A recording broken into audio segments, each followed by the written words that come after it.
Doctor Yunus যেটা বলেছিলেন যে আপনারা মন খুলে কথা বলবেন।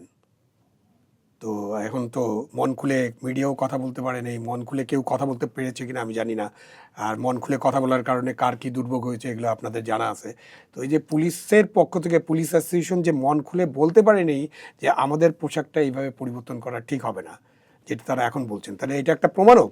ইউনূস সরকারের সময়ে পুলিশকে এমন একটা পুলিশকে এমন একটা অবস্থায় রাখা হয়েছিল যখন তারা এটা পছন্দ না করলেও বলতে পারেনি, এখন বলতে পেরেছে।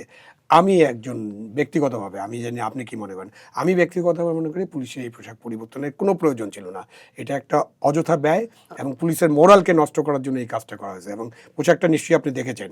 সেই পোশাকটা মানে আগের পুলিশের পোশাক আর এখনকার পুলিশের পোশাক আমার কাছে মনে হয় আগের পুলিশের পোশাকটা অনেক ভালো ছিল এবং অনেক স্মার্ট ছিল। সুতরাং এটা পরিবর্তনের কোনো দরকার ছিল না। সুতরাং পুলিশ অ্যাসোসিয়েশন যে বিবেচনার জন্য বলেছে সরকারকে, সরকার এটা অবশ্যই বিবেচনা করতে পারেন।